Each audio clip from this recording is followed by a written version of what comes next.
Assalamualaikum warahmatullahi wabarakatuh.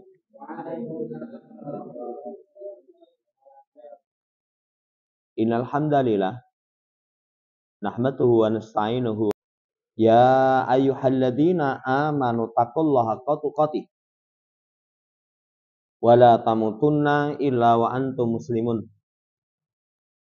Ya ayyuhan nasu taqu rabbakumul ladzi khalaqakum min nafsin wahidah wa khalaqa minha zawjaha wa basa minhuma rijalan katsiran wa nisaa'a. Wattaqullaha alladzi tasaaluna bihi wal arham. Innallaha kana 'alaikum raqiba. Ya ayyuhalladzina amanu taqullaha wa qulu qawlan sadida. Yuslih lakum a'malakum wa yaghfir lakum dzunubakum. Wa may yuti'illaha wa rasulahu faqad faza fawzan 'azima. Amma ba'd. Fa inna asydaqal hadits kitabullah. Wa khairal hadi Muhammadin sallallahu alaihi wasallam. Wa syarrul umuri muhdatsatuha fa inna kulla muhdatsatin bid'ah wa kulla bid'atin dhalalah wa kulla dhalalatin finnar. Ma'asyiral muslimin rahimani wa rahimakumullah.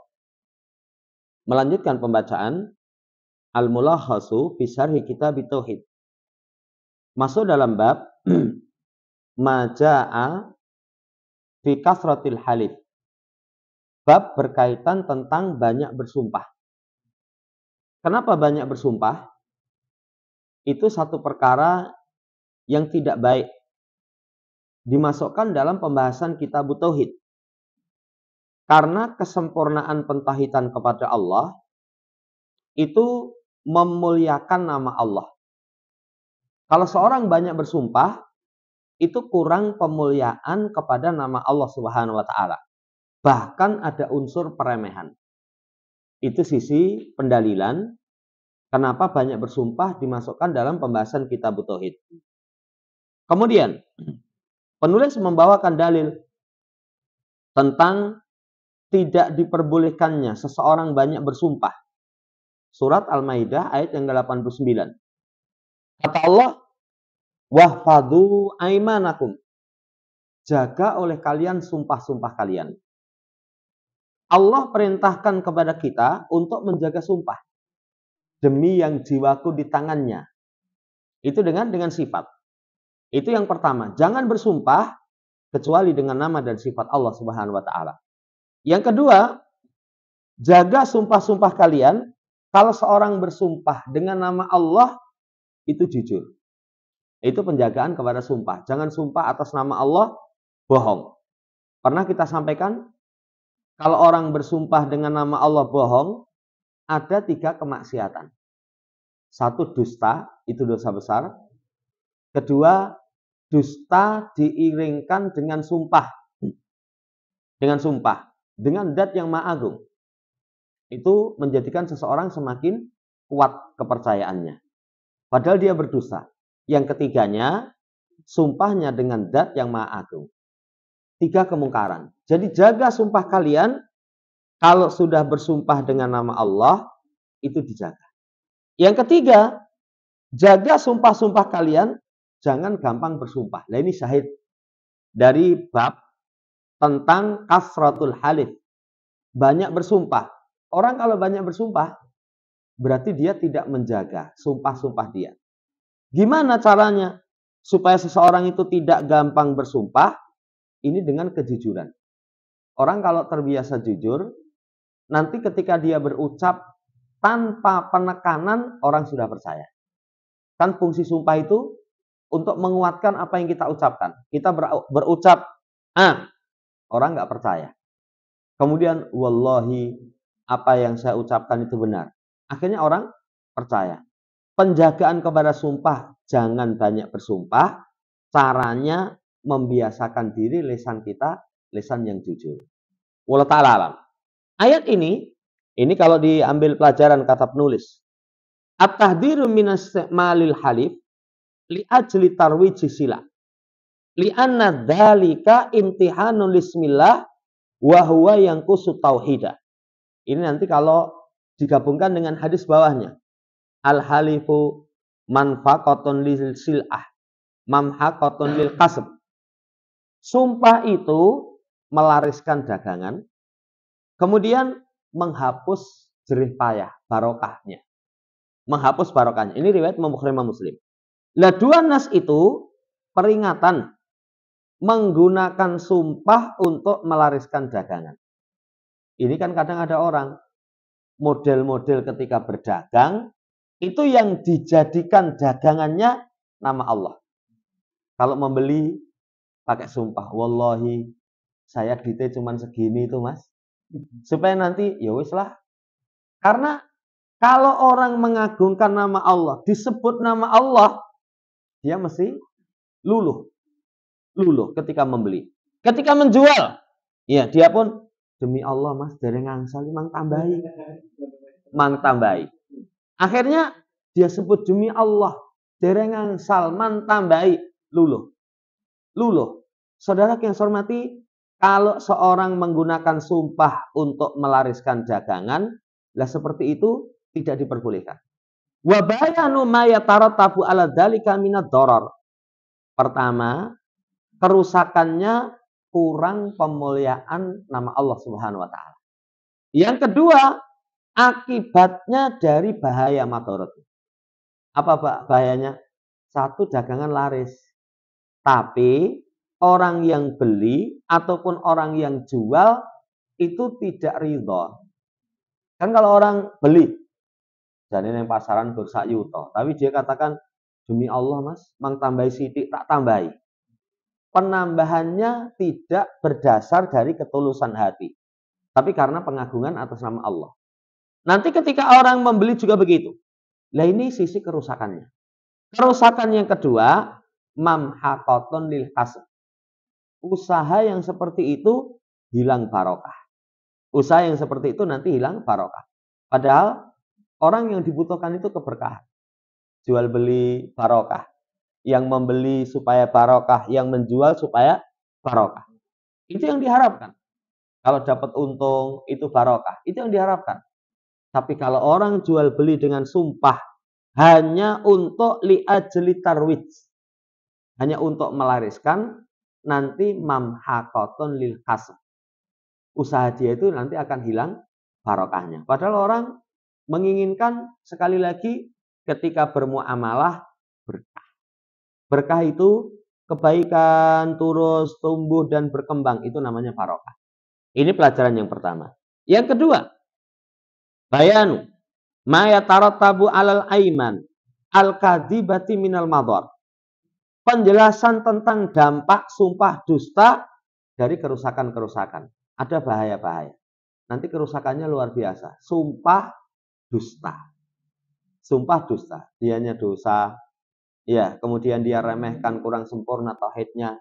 Kemudian, ya, itu nanti termasuk jenis pekerjaan yang saudara yang saya hormati tidak halal karena disertakan dengan sumpah dusta. Yang ketiga, anal kasbal haram wa in kasorat kamiyatuhu fa innahu manzu'ul barakati la khaira fihi. Usaha yang haram.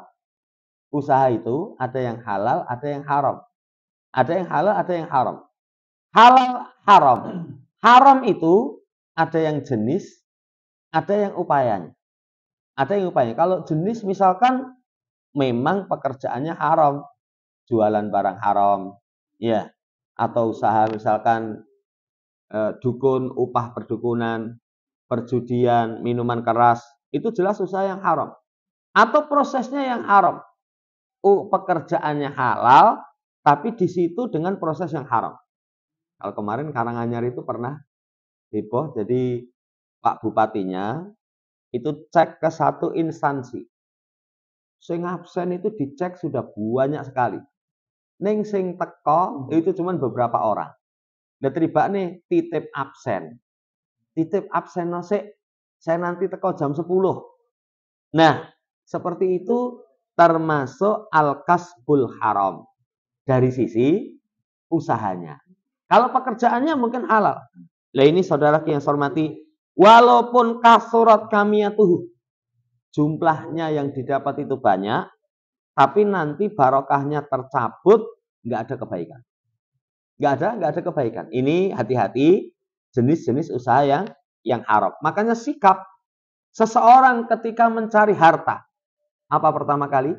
Pertama, perbaiki hati. Karena orang nanti akan berberkah usahanya kalau bersumber dari kebaikan hati.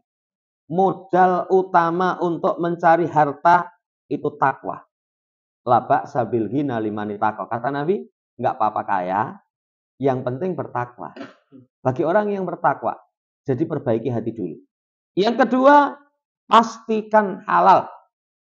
Pastikan halal. Karena kalau orang dibukakan pintu rizki, pintu yang haram, ya, apalagi penghasilan sudah banyak, lepas sulit.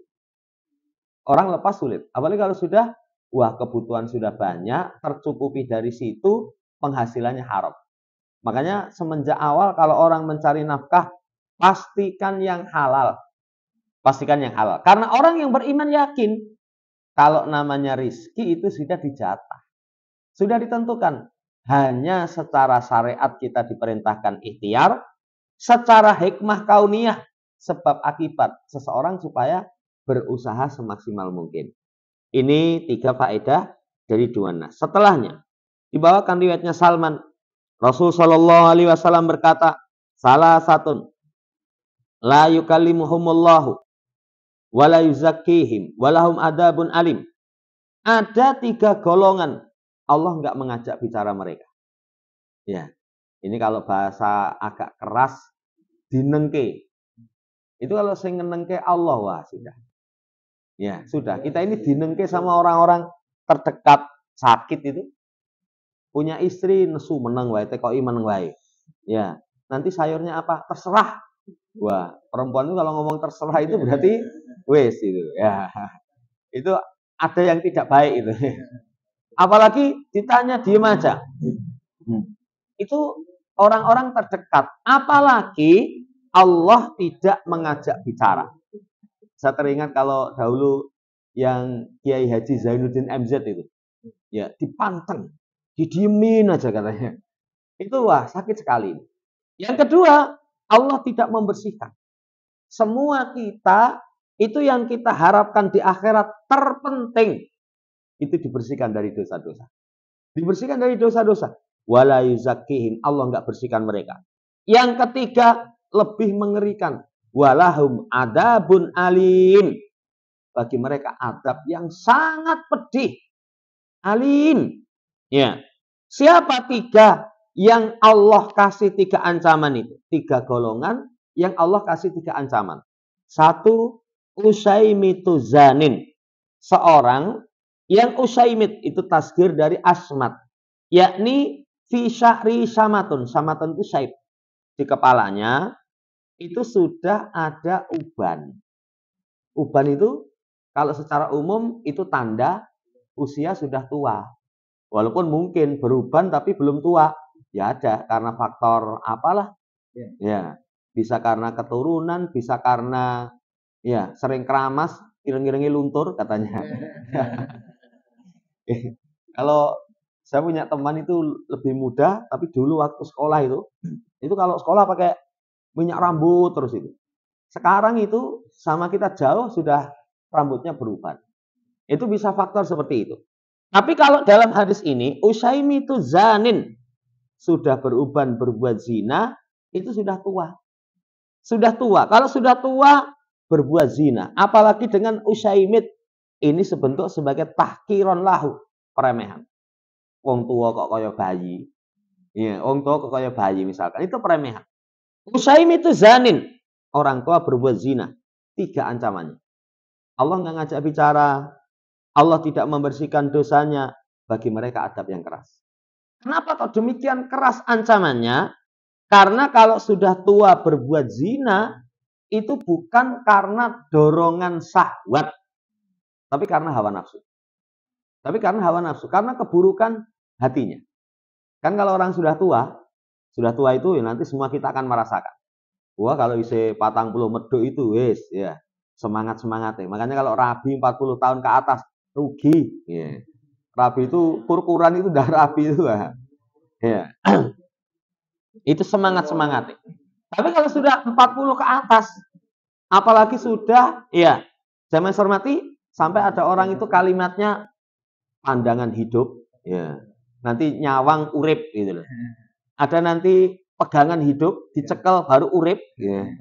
Ada nanti kenangan hidup, ya. Kalau sudah tua itu kenangan urip, tadi wis bayangke biyen-biyen. Sekarang sudah nggak hidup. Ya. Kalau sudah tua berbuat zina, pendorong syahwatnya ringan.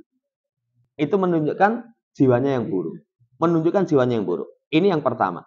Yang kedua, kata Nabi Shallallahu Alaihi Wasallam, 3 golongan yang mendapatkan ancaman keras itu ailun mustakbir. Orang fakir tapi sombong.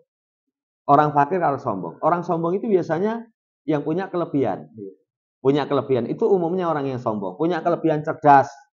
Melihat orang yang tidak cerdas. Oh, mangani omega 3 sing gizi. Kepanganmu tiwul, makanya utekmu ketul katanya. Itu biasanya orang cerdas. Meremehkan kepada orang yang tidak cerdas.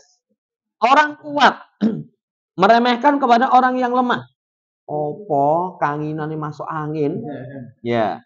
Dia, oh saya ngudan-ngudannya teges. Biasanya orang sombong itu orang yang punya kelebihan. Punya kelebihan. Lah ini ailun mustakbir, sudah miskin sombong. Nah kalau miskin sombong itu sing diandalke apa?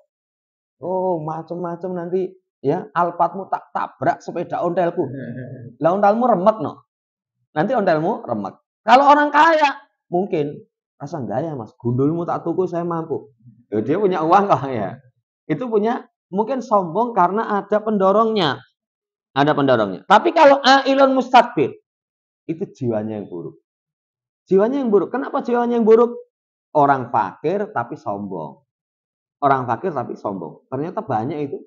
Jadi orang-orang yang tidak mampu tapi mereka sombong. Ya. Ini yang kedua, golongan yang mendapatkan 3 ancaman. Yang ketiga, rajulun ja'alallahu bida'atahu. Seseorang yang menjadikan Allah sebagai dagangannya. Jadi Allah sebagai alat untuk berdagang. La yastari illa biyaminihi. Tidaklah dia membeli kecuali dengan sumpahnya. Wala yabi'u illa biyamini. Tidaklah dia menjual kecuali dengan sumpah. Jual belinya semuanya dilakukan dengan sumpah. Jadi kalau tuku itu setan memelas gitu, sambil Mas wallahi Mas, mbok weh napa Mas? Iya. Itu ben diwehne, bareng diwehne ya sampai setelah dapat itu guyu-guyu. Walah, tak gelembui. Tapi dengan sumpah nama Allah Subhanahu wa taala. Ini saudara yang saya hormati, 3 golongan yang ancamannya keras. Hadis ini peringatan min kasrati istimalil halif fil bai' wasyira. Peringatan banyak menggunakan sumpah dalam jual beli.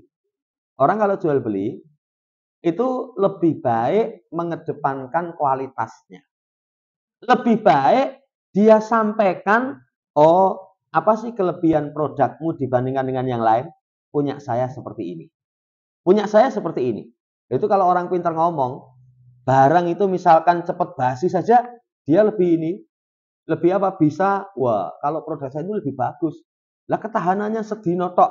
Loh, lah tahan sehari kok bagus. Menunjukkan tidak tercampur bahan kimiawi katanya. Wong sedino mambu tapi nggak tercampur bahan kimiawi. Orang, oh iya ini asli ini berarti. Iya, walaupun mungkin produknya buruk, tapi kalau dia bisa sisi kelebihan dia angkat kemudian dia sebutkan, oh seperti ini, bukan dengan sumpah, bukan dengan sumpah. Peringatan banyak bersumpah dalam jual beli. Demikian pula hasungan supaya wal hasu ala taukiril yamin, pengagungan sumpah, mengagungkan nama Allah Subhanahu wa taala. Sumpah itu jangan dianggap sembarangan. Kalau memang diminta sumpah, bersumpah. Kapan seseorang diminta sumpah? Contoh, seseorang menuduh orang lain mendatangkan menuduh orang lain melakukan kejahatan. Nanti kalau dibawa ke mahkamah syariah, orang yang menuduh orang lain melakukan kejahatan itu harus mendatangkan bayinah. Bukti. Kalau nggak bisa mendatangkan bukti, yang dituduh bersumpah. Nanti yang dituduh bersumpah itu, misalkan si A dengan si B itu mempermasalahkan barang salah satu. Si A ngomong barang itu punya saya. Barang itu punya saya. Si B ngomong enggak, itu punya saya. Kalau dibawa ke mahkamah syariah, itu nanti si A yang mendakwa barang itu punya dia harus mendatangkan bukti. Saya kalau kisah ini terkesan dengan Ali bin Abi Thalib. Ali bin Abi Thalib itu pernah bersengketa dengan orang Nasoro. Orang Nasoro. Yang baju besi Ali itu dibawa oleh orang Nasoro. Padahal kisahnya baju besi itu dibawa oleh orang Nasoro itu ketika berperang melawan siapa itu bajunya jatuh. Tapi Ali lupa. Jatuh diambil sama orang Nasoro, ditemu sama dia. Iya. Kata Ali, itu baju besi saya. Saya tidak pernah hadiahkan kepada orang, saya tidak pernah jual. Ya, yang jadi hakim Ali sebagai khalifah, hakimnya ketika itu yang dahulu di masa jahiliyah namanya Abul Hakam. Ya, kemudian anaknya namanya Sureh digelari dengan Abu Sureh. Hakimnya Abu Sureh ini hakimnya Ali. Coba kalau sekarang Pak Presiden bersengketa, yang jadi hakimnya itu hakimnya Pak Presiden. Mesti sing dimenangke presidennya nggak mungkin memenangkan lawannya. Ya, tapi Islam itu luar biasa keadilan. Ketika itu di hadapan hakim khalifah ngomong, ya, dengan Abu Sureh, ini baju besi saya. Saya tidak pernah menjual, saya tidak pernah menghadiahkan kepada orang. Tapi dalam kepemilikan orang Nasoro. Dalam kepemilikan orang Nasoro. Ya, kemudian setelah itu si Abu Surah ini yang jadi hakim ini, Amirul Mukminin, kamu mendakwa baju besi ini punya kamu. Aing daka bayinah, kamu punya bukti? Kata Ali, oh iya, nggak punya bukti. Dakwaan nggak punya bukti, apa akhirnya? Sudah, ini kepemilikan orang Nasoro. Nasoro itu terenyuh. Dia kondisinya ketika itu minoritas. Hakimnya hakim khalifah, hakimnya Amirul Mukminin, tapi tetap memenangkan dia. Karena memang secara syariat seperti itu. Akhirnya saking terenyuhnya, dia ngomong, Amirul Mukminin, benar ini bukan punya saya. Jadi ketika perang tertentu, ini tertinggal. Kan kalau ada barang yang tertinggal, misalkan, selama kita tidak ketahui pemiliknya, ada nanti bab luqatah. Bab luqatah itu barang yang tercecer. Kalau tidak ada pemiliknya, barangnya barang remeh, boleh langsung dimanfaatkan. Kalau barang remeh itu sekitar, kalau para ulama, 3 real, 5 realan. Sekarang kalau 3 real itu berapa itu? Ya, itu ya 15-an ribu lah, sekitar itu. Dengan catatan tidak ada pemiliknya. Tapi kalau ada pemiliknya, nggak boleh. Ono bocah arep jajan, godit mola sewu, jiglok, tidak. Nanti begitu anaknya nangis ditilang itu menang, wae. Begitu anak wis mulih diambil, nggak boleh. Tapi kalau nggak ada, itu barang yang orang anggap tidak bernilai. Sekitar itu. Tapi kalau bernilai seperti baju besi, itu disimpan, diumumkan 1 tahun, nggak ada yang ngambil, itu dalam kepemilikan dia. Boleh dia manfaatkan. Akhirnya si Nasoro ini masuk Islam. Karena terkesan dengan akhlak Amirul Mukminin Ali bin Abi Thalib dan juga hakimnya. Nah, kalau seorang bermasalah seperti itu, yang tertuduh itu diminta sumpah. Itu diminta sumpah. Kalau diminta sumpah, ya harus bersumpah. Ini contoh yang pertama. Yang kedua, contoh berkaitan dengan sumpah itu adalah diminta sumpah itu seperti suami istri. Kalau seorang suami mempergoki istrinya berbuat zina, tapi cuma dia sendiri. Kan zina itu harus 4 saksi. Laki-laki dalam 1 waktu. Keempatnya melihat timba masuk sumur. Wah, ini nggak gampang ini. Makanya zina itu kalau nggak ngaku, atau kalau nggak hamil di luar nikah, itu untuk saksi nggak gampang. CCTV, nggak bisa membuktikan. Nggak bisa membuktikan, kecuali ngaku. Nah itu kowe no, bukan itu orang mirip saya. Deloken rupane podo ya. Itu masih bisa disangkal. Ya. Kalau seorang suami dengan mata kepala melihat istrinya, dibawa ke mahkamah syariah, nggak bisa. Kecuali dengan sumpah. Dengan nanti mula'anah, dengan li'an. Saudara yang saya hormati, pengagungan kepada sumpah, jangan gampang bersumpah. Ini faedah yang pertama. Yang kedua, isbatul kalamulillah. Isbatul kalamilillah. Wa annahu yukallimu man ata'ahu wa yukrimuhu bidalika. Penetapan berbicara bagi Allah. Allah berbicara kepada orang yang orang taat kepada Allah. Itu sebagai bentuk pemuliaan. Kenapa Nabiullah Musa kok diistimewakan dengan yang lain? Karena Nabi Musa itu keistimewaan pertama, kalimullah. Seorang yang diajak berbicara oleh Allah Subhanahu wa taala. Yang kedua, pengikutnya terbanyak setelah Nabi Muhammad Shallallahu alaihi wasallam. Yang ketiga, ulul asmi minar rusul. Termasuk ulul asmi minar rusul. Lah, keistimewaan Musa itu diajak bicara sama Allah, itu yukrimu bidalika. Ditetapkan Allah punya sifat berbicara. Lah termasuk pembicaraan Allah itu Al-Qur'an. Makanya orang kalau bersumpah dengan Al-Qur'an boleh. Tapi kalau bersumpah dengan ayat-ayat Allah, kamu tanya, demi ayat-ayat Allah, ayat yang mana? Kalau itu ayat kauniyah, syirik. Tapi kalau itu ayat syariah, maksudnya Quran, itu sifat Allah. Berarti orang bersumpah dengan sifat, boleh. Tapi kalau bukan dengan ayat-ayat Allah, nggak boleh. Demi ayat-ayat cinta. Wah, ya jelas itu bersumpah dengan selain Allah Subhanahu wa ta'ala. Allah memiliki sifat berbicara. Kemudian, orang yang diajak bicara, itu dimuliakan. Orang yang diajak bicara itu dimuliakan. Dan ini sesuatu yang maklum. Sesuatu yang dimaklumi. Kalau ada, jangankan penguasa alam semesta. Orang itu kalau penguasa dunia saja kita diajak ngomong, wah terkesan itu. Ono akeh banget itu. Pak Prabowo itu mendekati saya, tanya. Ya, bukan yang lain, yang dipilih itu saya. Itu bengi rasa turu itu. Ya, padahal cuma dijak ngomong. Ya, kalau diajak ngomong terus misalnya disangoni itu mending ya.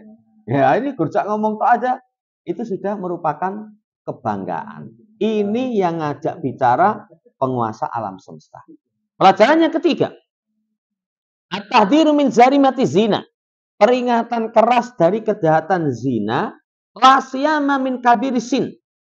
Lebih-lebih daripada usia tua. Jadi kejahatan zina itu luar biasa. Karena Islam itu prinsip agamanya menjaga 5 atau 6 pokok penopang kehidupan. Apa 6 atau 5 penopang kehidupan itu? Satu, agama. Kemaslahatan hidup itu kalau agama baik.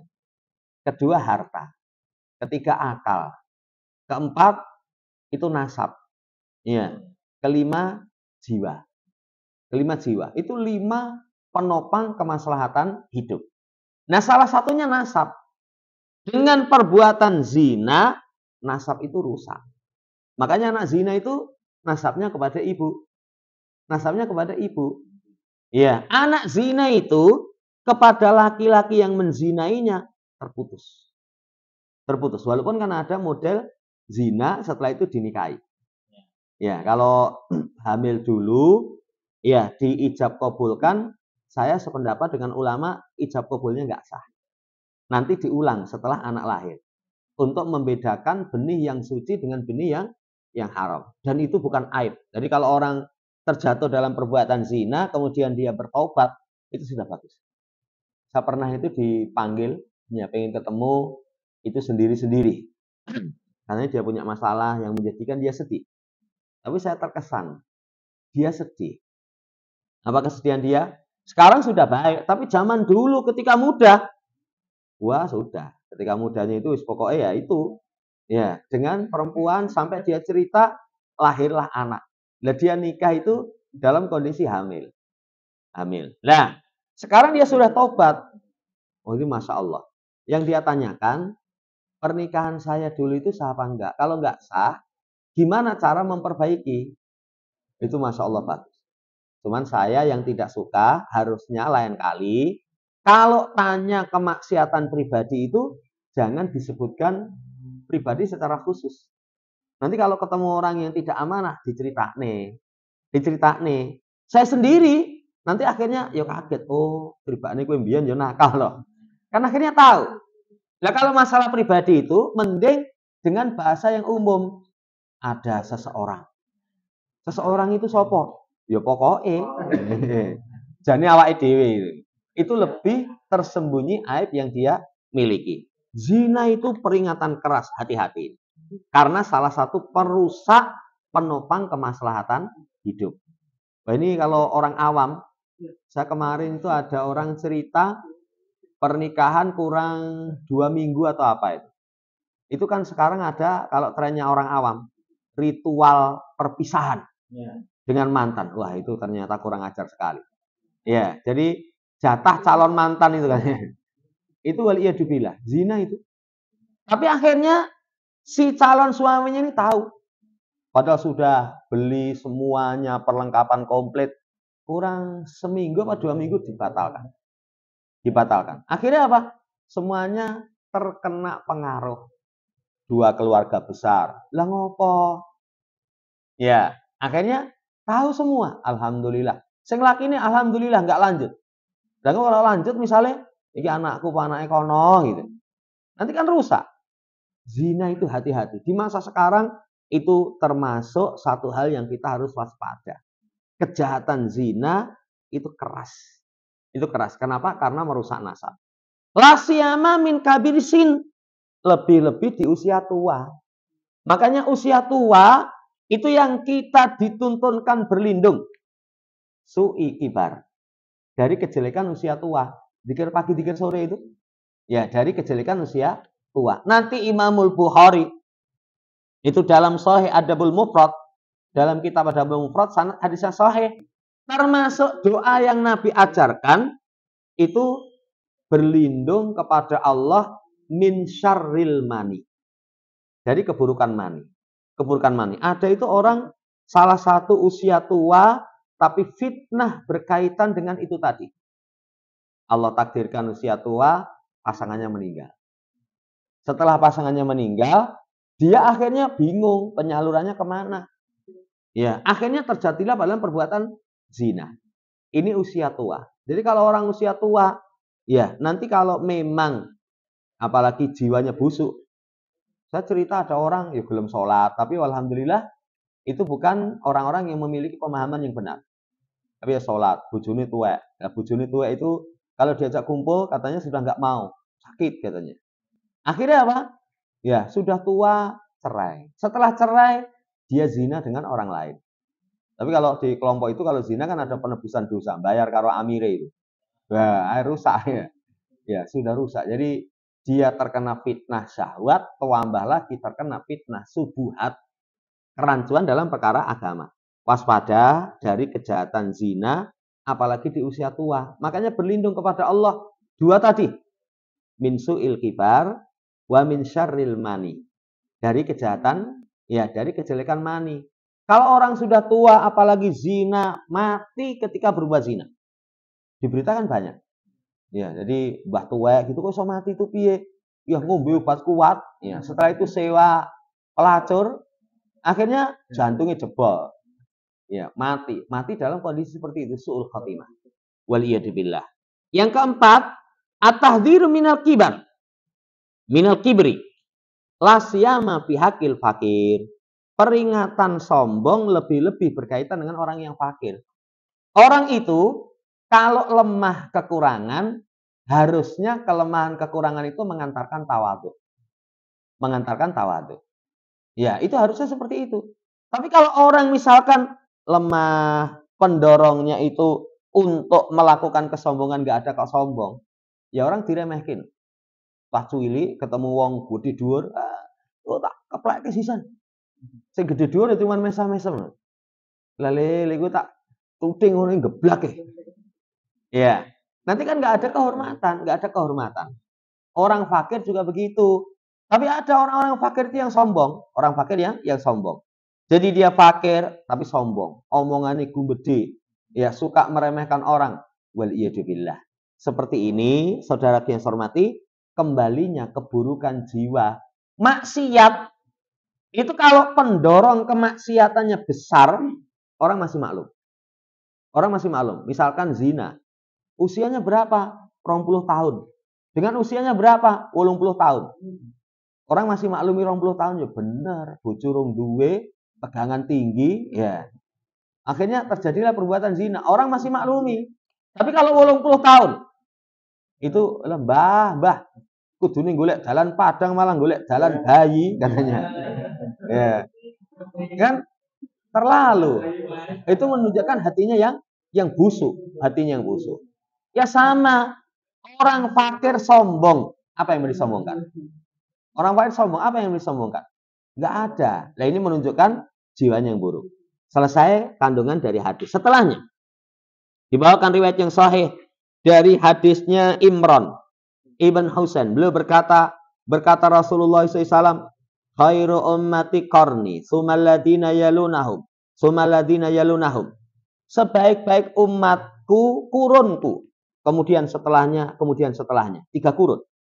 Kata Imran, fala adri ada karoba dakorni marotaini au salasan. Saya tidak tahu. Apakah beliau menyebutkan setelah kurun beliau itu 2 kali atau 3 kali? Summa inna ba'dakum qaumun yashhaduna wala yustajhadun.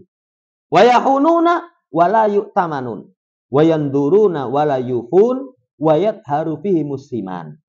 Kemudian akan datang setelah itu 1 kaum yang mereka memberikan kesaksian sementara tidak diminta.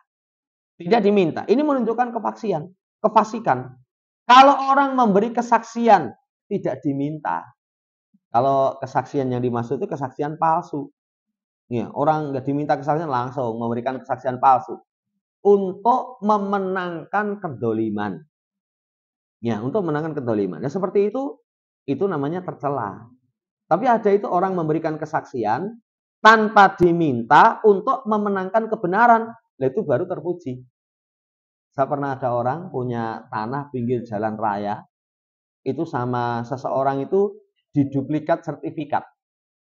Jadi misalkan punya tanah pinggir jalan besar itu, tahu-tahu di sertifikat double. Dijual. Sudah ada pembeli, wis dituku. Ya. Kemudian pemiliknya yang awal, yang saya kenal itu, ya dia cerita, waduh piye ini. Kalau orang bahasa kita balungan itu balungan cilik, itu ya wis lah, wis tak ikhlaske, nanti ning akhirat kan begitu. Tapi karena dia punya uang, akhirnya dia tuntut ke pengadilan. Pengadilan itu sampai ke Semarang. Lah begitu sampai ke Semarang itu ada orang memberikan kesaksian di pengadilan tanpa dia minta, itu kaget dia. Jadi pemilik awal tanah itu cerita, ya betul Pak Hakim, tanah ini yang punya Bapak ini. Dulu belinya dari saya. Pas belinya itu bayarnya cash. Uangnya itu dicemplungin jaket. Jaketnya itu warna tertentu. Yang punya itu ketika itu nangis blubuk. Dia itu baru kelingan, oh iya biar bayarnya aku. Ya, jaketan itu uangnya yang jero jaket. Kesaksian. Kalau seperti itu kesaksian yang terpuji.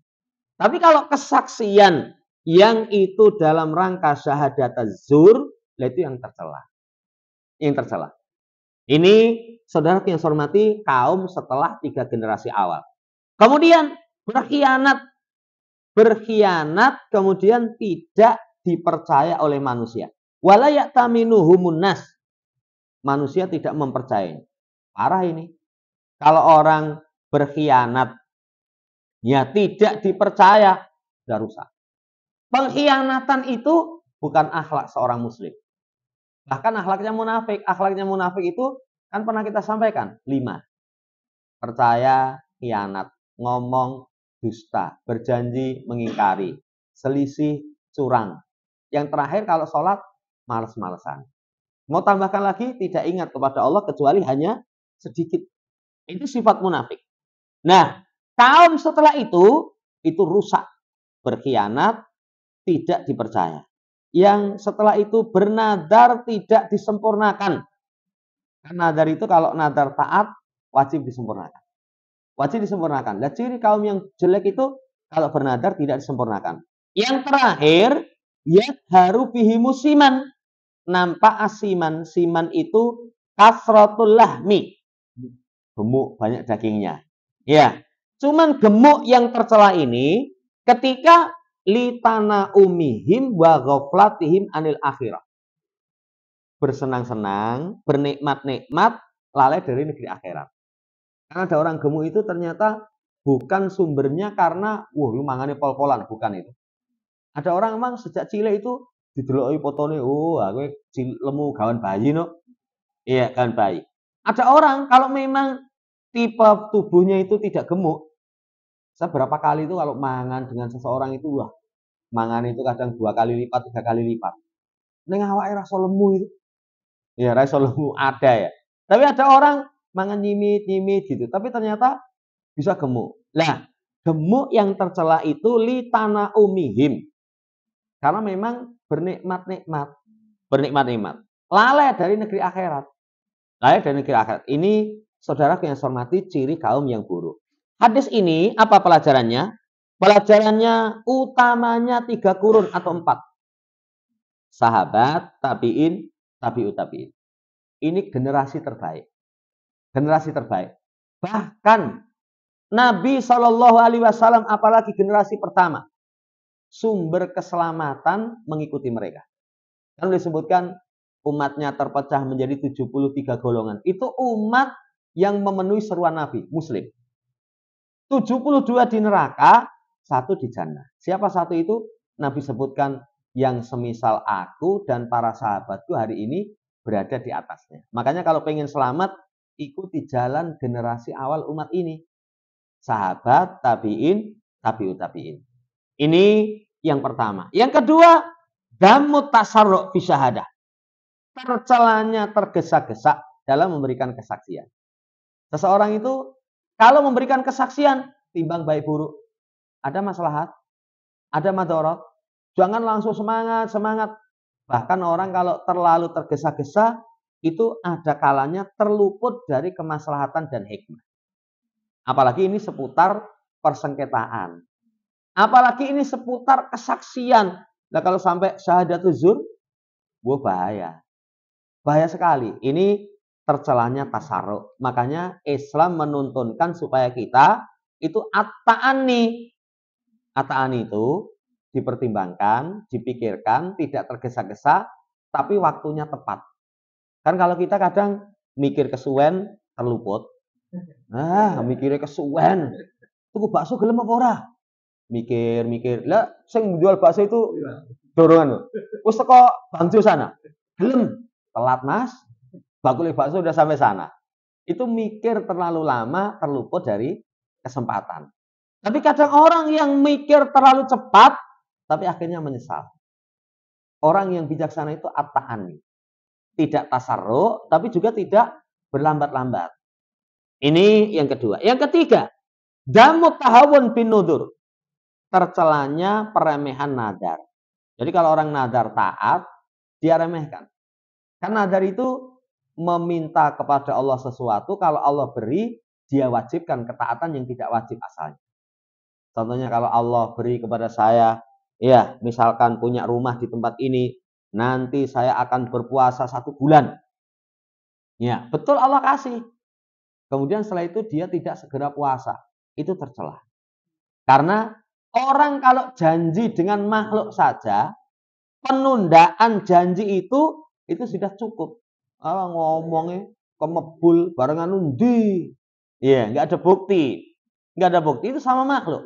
Apalagi ini janji sama Sang Pencipta. Padahal nadar itu tidak bisa merubah takdir. Makanya nanti para ulama hukum nadar itu ada yang mengatakan haram. Ada yang mengatakan makruh. Tapi kalau nadar wajib ditunaikan, itu ciri orang yang baik. Makanya kalau bisa nggak usah nadar. Tapi apa? Azam, niat yang baik untuk melakukan kebaikan. Melakukan kebaikan. Kalau nadar diucapkan. Nanti kalau bulan ini penjualan saya lebih. Nanti teman-teman tak jajak nih kabeh. Itu kata Nabi ciri ini wong cetil. Yeah. Ciri orang bakhil itu mau sedekah kalau dikasih. Kalau dikasih, kalau nggak dikasih, wegaman. Itu ciri orang yang bakhil. Tapi kalau seorang misalkan niat dalam hati, oh nanti kalau penjualan melampaui nanti teman-teman mau tak traktir makan siang.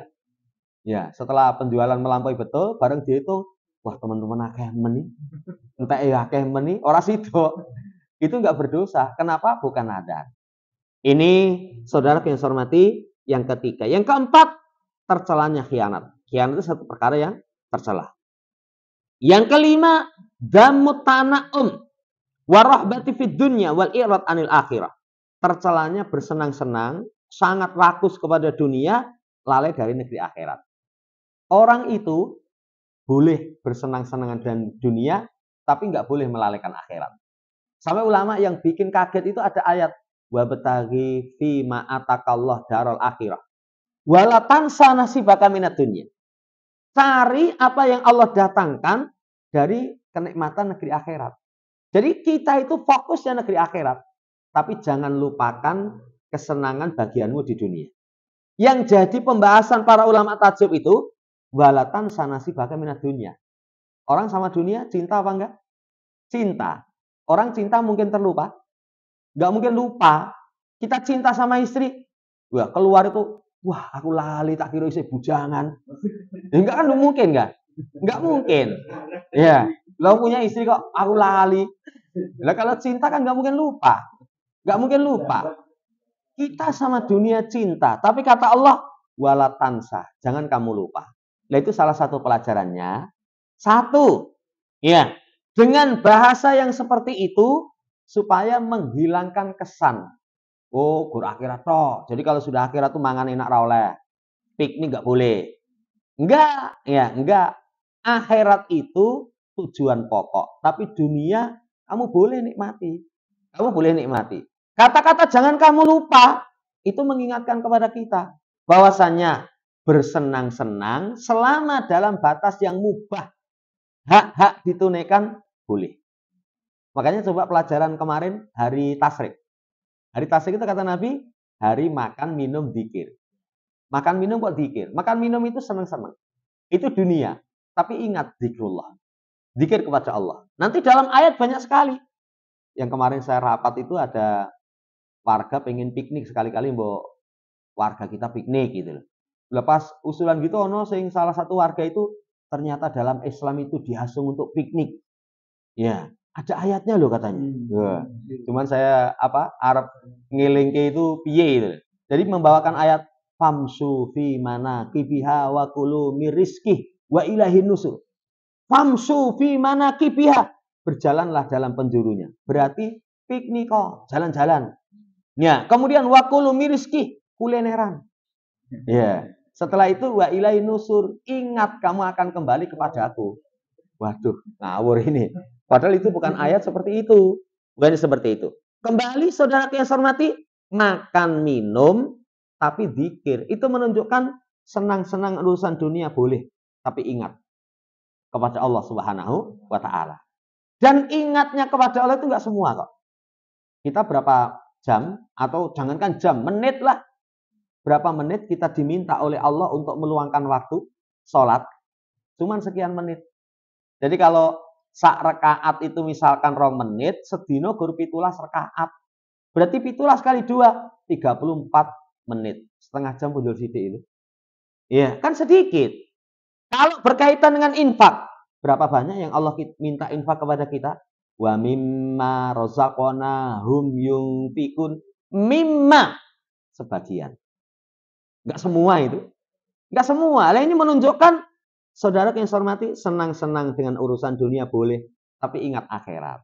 Tapi tetap ingat akhirat. Makanya orang beriman fokus utamanya akhirat, tapi menikmati dunia boleh.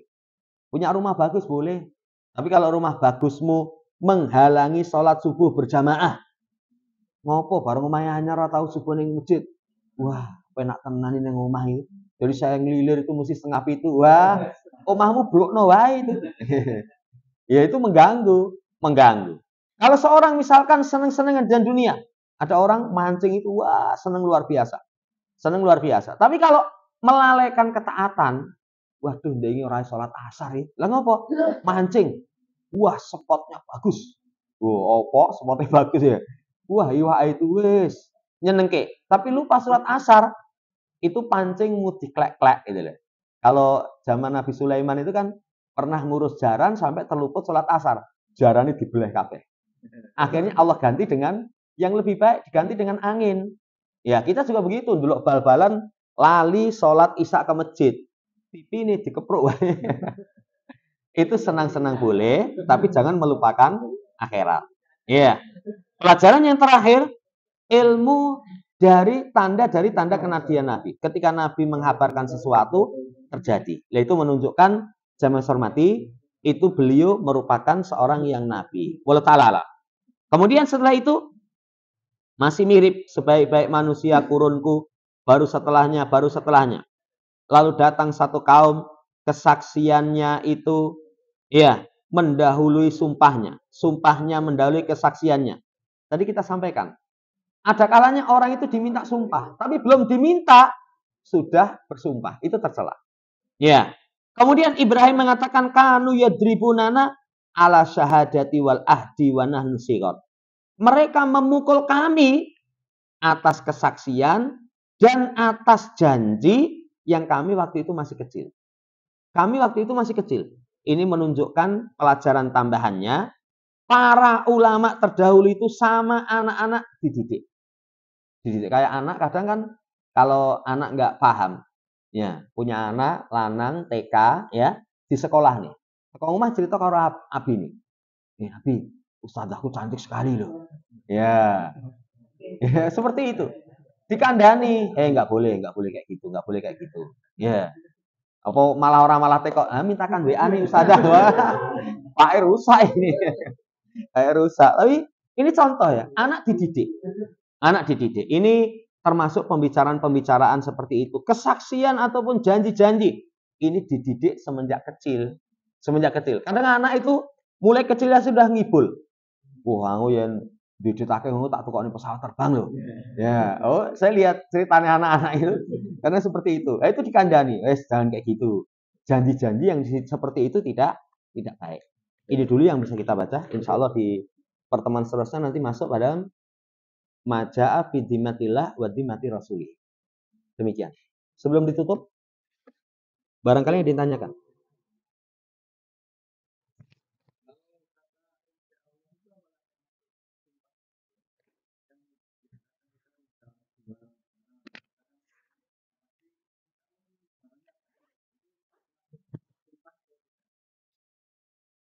Sumpah itu 3. Jadi kita mengetahui itu sumpah itu 3. Satu ada huruf sumpah.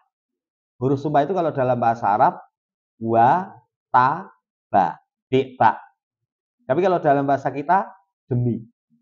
Demi. Kapan demi itu sumpah? Pertama, demi dipakai untuk sumpah. Yang kedua, ada yang dipakai sumpah. Yang ketiga, ada yang dipersumpahkan. Itu baru disebut sumpah. Kapan 3 ini kumpul?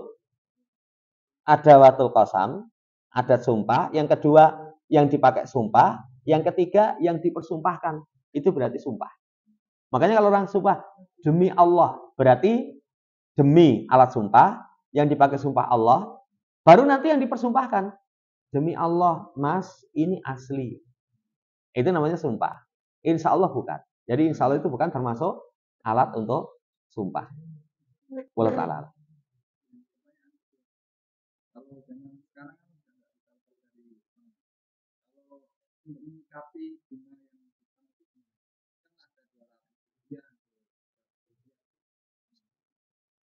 Jadi kalimatnya jangan nggak bisa lepas dari bank. Ya, bank itu ada produk yang tidak haram, ada produk yang haram. Jasa itu nggak haram. Jasa itu misalkan kita transfer, bayar, itu jasa. Itu jasa. Kemudian kita nitip nyimpan. Tapi kalau kita nyimpan di bank malah oleh. Lawang kon nyimpen kayak kok malah entuk. Itu berarti itu nggak boleh. Kalau kita minta disimpankan itu biasanya ada biaya penyimpanan, kan jasa. Jasa. Tapi kalau misalkan ada muamalah nanti ada kelebihan tambahan-tambahan piutang dan yang lainnya itu yang produk haram. Jadi bahasanya jangan kita nggak lepas. Jadi nanti seperti itu kita pesimis. Termasuk di masyarakat kita, kesirikan banyak sekali. Jangan katakan, wah sirik itu angel dihilangi. Jangan. Ya. Yang kedua, bunga bank itu para ulama katakan boleh diambil. Jangan disimpan. Kalau disimpan berarti menguatkan produk mereka yang ribawi. Itu jangan disimpan di sana. Diambil. Terus dikemanakan? Dialokasikan dalam fasilitas-fasilitas umum. Fasilitas umum itu pembangunan jalan. Tapi jangan atas nama kita. Jangan atas nama kita. Saya berapa kali suruh nyalurkan bunga bank itu, pertama saya salurkan untuk uruk tanah. Uruk jalan. Jadi ada beberapa jalan itu jalannya rusak gitu, tak tawarkan. Mas, ini jalan ini misalnya ada dit bank, terus nanti bunga bank, itu jenengan belikan waktu, nanti sing nonton jenengan ini rada bayar itu. Jadi cuman batunya. Dia mau, ya wes. Itu untuk fasilitas umum. Saya pernah di warga itu tak tawarkan untuk lampu penerangan jalan. Karena lampu penerangan jalan itu ternyata kalau di total itu pengeluaran juga banyak. Kan nanti RT itu berapa lampu kan banyak. Nanti kalau mati diganti. Nah, seperti itu diambil. Ya, tapi dialokasikan satu fasilitas umum, yang kedua bukan atas nama kita. Jangan nanti, wah niki saking kula, bukan punya kita kok. Bukan punya kita, tapi untuk fasilitas umum. Wallahu ta'ala. Ya. Kemudian yang kedua, kalau bisa, kalau di tempat yang lain aman itu jangan nyimpan di bank. Ini tempat yang lain aman. Tapi kalau sudah darurat itu misalkan nggak ada tempat yang aman, nah itu namanya darurat. Kalau sama sekali nggak ada yang aman. Wallahu ta'ala.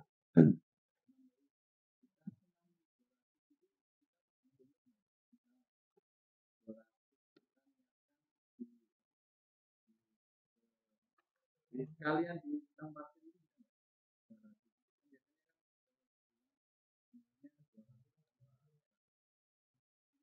diingatkan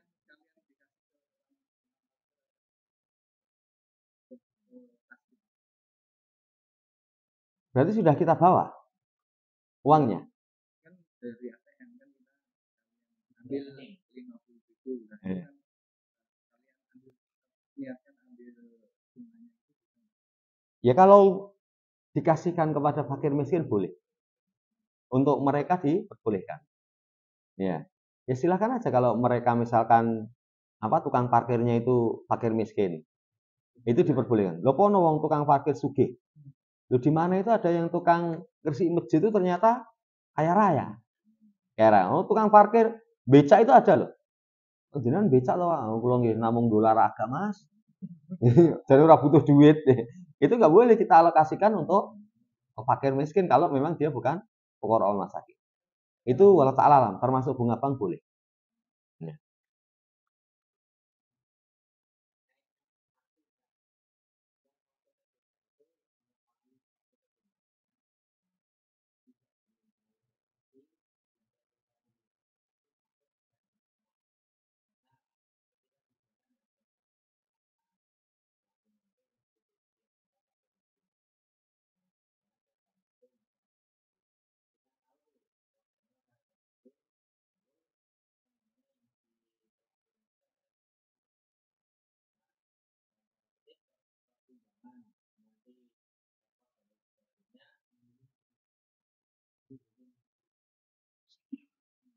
Jadi kalau kesaksian dalam kedoliman kita diam, itu menopang kedoliman. Menopang kedoliman. Tapi kalau misalkan nanti madorot, itu harus dipastikan betul-betul madorot. Kalau betul-betul madorot, ada nanti, jamaah hormati, jangankan kok kesaksian kedoliman. Ucapan kufur itu ingdal mukroh. Ketika dipaksa, nanti keamanan nggak ada, tapi betul-betul dipaksa. Ya, itu diperbolehkan. Diperbolehkan. Makanya nanti dilihat kalau memang betul-betul darurat.